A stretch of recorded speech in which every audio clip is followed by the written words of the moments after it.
What's good, Commanders fans? As I always do at the end of each OTA week, OTA practice week, or mandatory minicamp week, year after year after year, I always do the top 5 standouts, guys that stood out.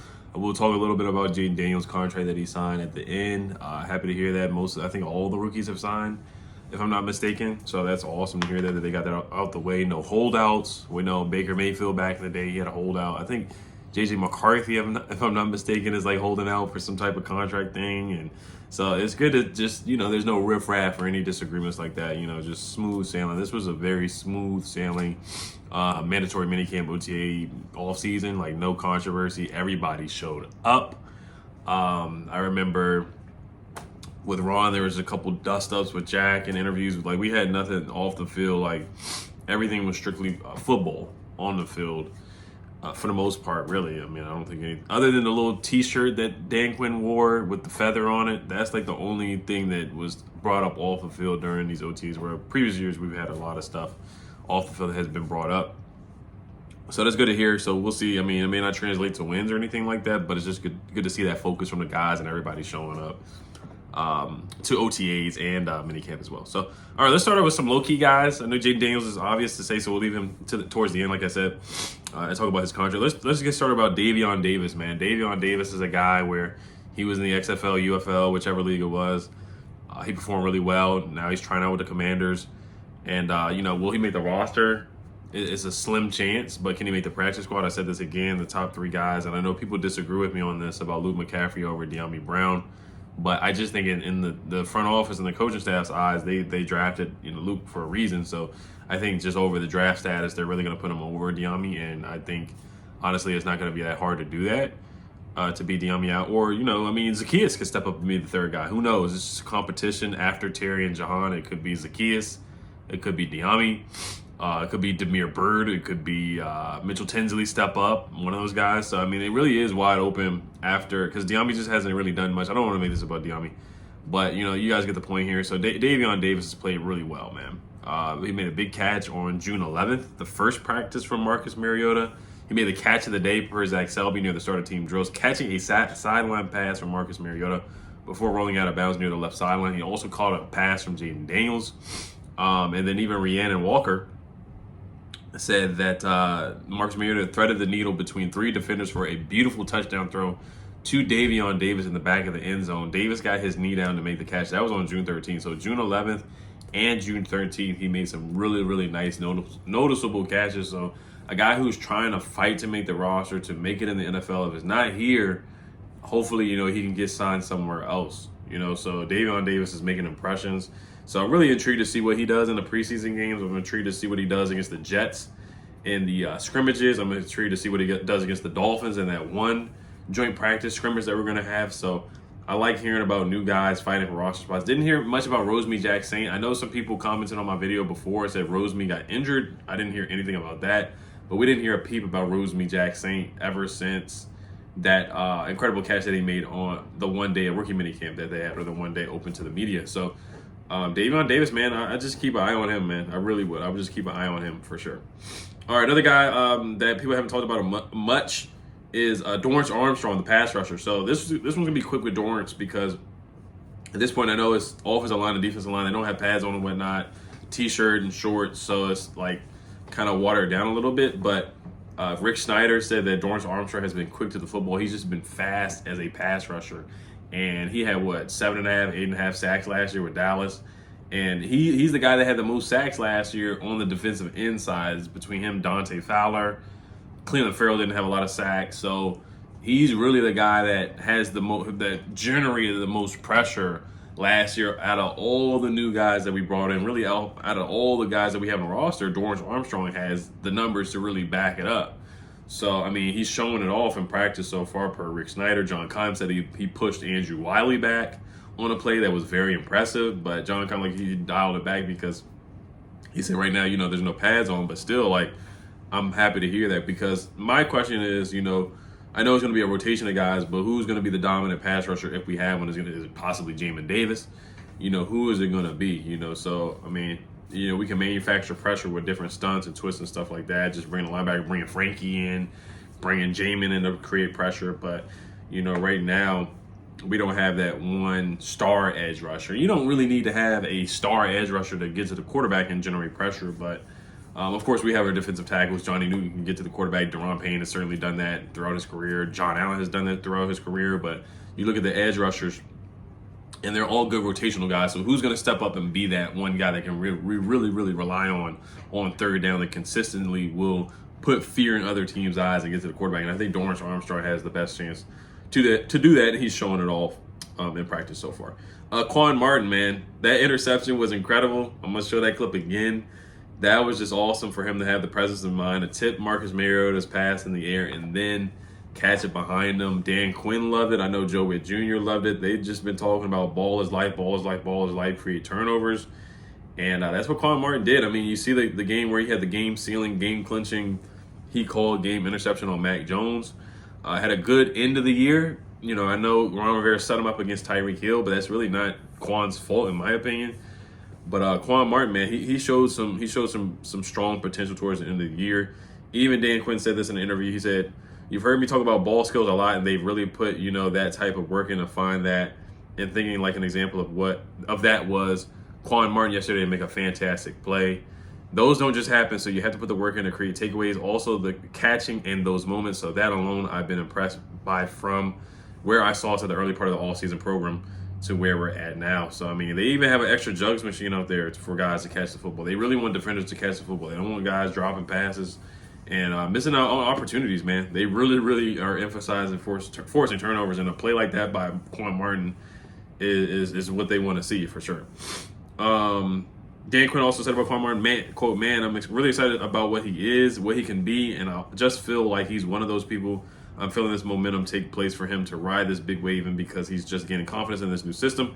And that's really important to do that this time of year. So then the month of training camp that he's really ready to apply it. So end quote for Dan Quinn about Quan Martin. So Dan Quinn is already raving about Quan Martin for sure. Another quick one is Amari Rodgers. He had one play, not a lot of plays, but still he stood out to me in my opinion. Zach Stubbs said Amari Rodgers spent the past year recovering from a season-ending injury. He made an impressive catch at the start of 11-on-11 drills, fighting through some contact to haul in a grab near the middle of the field. So, I mean, let's see what this guy can do, man. I know it's going to be an uphill battle for him to make the roster as well because you got Ben Sinnott, you got John Bates, you got Zach Ertz, of course. So 3 guys. Are they really going to keep 4? And if they do keep 4, is it Cole Turner or Amari Rodgers? I don't see them keeping. We've never kept 5 tight ends. That's really unnecessary to keep 5 tight ends. So, I mean, who's going to make it? Is it going to be Armani? Excuse me, or is it going to be Cole? I mean, these guys, they didn't draft either one of them. So, you know, it's really a clean slate for either guy. So they both got to compete and show out, man. So I'm intrigued to see that competition if they do keep 4. But we already know John Bates is going to make the roster because he can block. And then Zach Ertz is obviously going to make the roster. And then Benson is, of course, going to make the roster too. And like I said before, Armani provides yak. We just don't have we haven't had a tight end that can provide yak, really. Somebody commented that too. Vernon Davis and Jordan Reed. Those are the last guys that could provide some yak ability. And you can run a reverse with the tight end with Armani, because Armani, when he did that reverse play, I forgot which team it was against, but we had black jerseys on. If I'm not mistaken, he had a nice run on that play. It was like a 15, 20-yard run by him. So just the wheels and the athleticism that he has is something that we just don't really have. I mean, we had Ben Sinnott ran a 4.340, but, you know, it's the more the merrier, honestly, on athletic tight ends for sure. All right, so that's 4 guys. That's 4, I want to say. B-Rob, we'll make this real quick. The 2 touchdown passes, 2 touchdown catches from Jayden Daniels. I mean, B-Rob's B-Rob. We don't have to say much about him because, you know, he's so talented. Him and Austin Eckler, I'm excited for their 1-2 punch, the Thunder Lightning punch.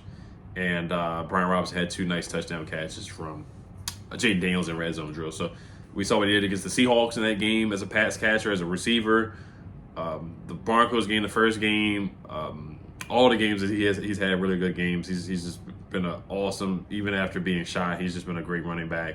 Just want to see him play all 17 games if possible, and just be fed the football. I mean, Eric Bieniemy didn't get him the football enough, but I still think he had a good season last year. Like, even the games with Scott Turner, where he didn't get the ball a lot in that Giants game in the second half, like, he had 8 yards of carry. Like, it's just ridiculous. Like, when we rely on B-Rob, I think that's our identity.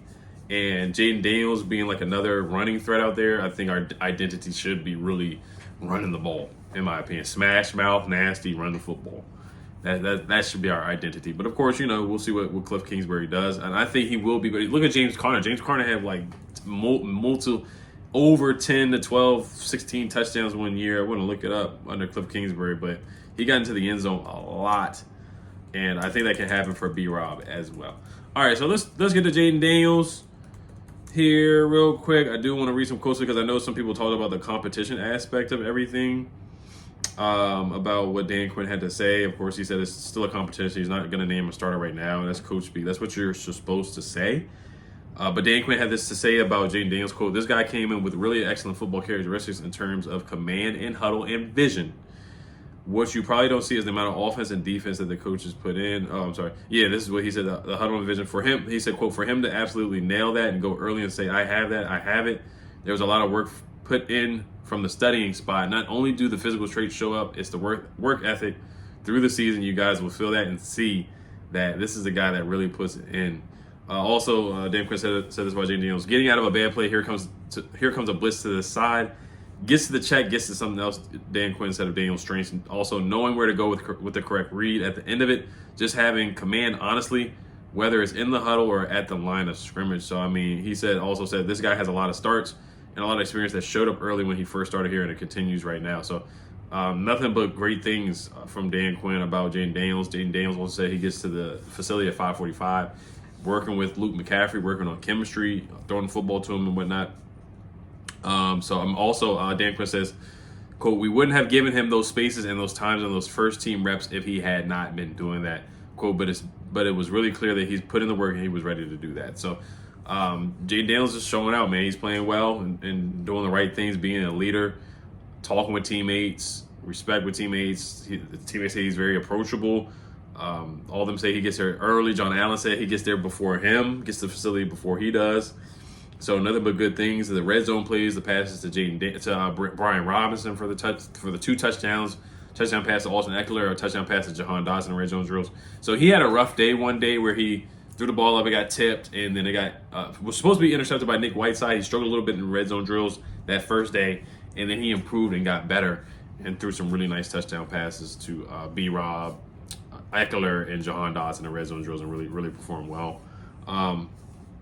So yeah, I mean, we see Jayden Daniels playing well, and made a nice run to the sideline as well, where he's not going to be running a lot, but there were some design runs for Jayden Daniels that Cliff Kingsbury did put in. So I'm excited to see that too, man. I can't wait to see that. So Jayden Daniels, man, just talk about his leadership, and just so humble as well. Like Dan Quinn said, humility. JP Finley asked him about how does it feel to be a star quarterback, and Jayden Daniels was like, "I'm not a star quarterback. I'm a rookie." So I love he's saying all the right things. I know it's the honeymoon phase, but Jayden Daniels is doing all the right things, the work ethic, the leadership, and also the play on the field to earn some of those first team reps already. But we know he's going to be the day one starter most likely, day one. But of course, Dan Quinn's got to say it's got to be a competition for sure. All right, Jayden Daniels, his contract, of course, a good amount of money for sure for a first round quarterback. Let me look at the details and then I'll wrap it up here for today. Happy Father's Day to all the good dads out there, to all the fathers, man. You guys, I mean, myself being a dad, I know how important it is to be a dad. Shout out to my dad as well. Rest in peace. But happy Father's Day to all the dads out there, man. Working hard and doing what you can for your children and your family for sure. So I hope everybody has a great Father's Day weekend for sure. I will be going to the Nationals game today. Shout out to my wife for getting me tickets to that. I think they play the Miami Marlins today, so that should be a lot of fun. And shout out to my kids too for making being a father an enjoyable experience for sure. Jayden Daniels gets a 4-year, $37.75 million fully guaranteed deal that includes a $24.3 million signing bonus, the highest draft pick to sign so far per Ian Rappaport. So love hearing that. Love hearing that he's got the deal done, and we don't have anything to worry about. No holdout stuff. Like I said, Baker Mayfield held up for a long time with his contract. And then who else? Like I said, J.J. McCarthy has some rumors going on about his contract details as well. So, and not just quarterbacks. We've seen first-round picks. Oh, no. Okay, hold on. Yeah, could J.J. McCarthy hold on over his contract? So there's been a rumor about that. that I've seen. So, you know, we don't have any rumors or problems like that with Jayden Daniels. They got it done and they're moving forward. So all he can do is think about football. And we'll see. I mean, the next video I make, you know, of course I'll be doing roster stuff, camp battles coming up, position battles, and different things like that. And then I know they're going to do that workout with Jayden Daniels is probably going to do a workout with the quarterbacks and the receivers. Marcus Mariota may join them too, wherever they go. I know all the receivers are going to do that. They already talked about that this offseason. I know they do that every year, so I'll make a video about that as well. So, all right, you guys let me know what you guys think. If there's any other standouts that you guys thought that I missed out on, please comment down below. And any videos that you guys want to see in the offseason for the next 6 weeks where they don't have practice until training camp, let me know as well. Hello, Commanders. Peace.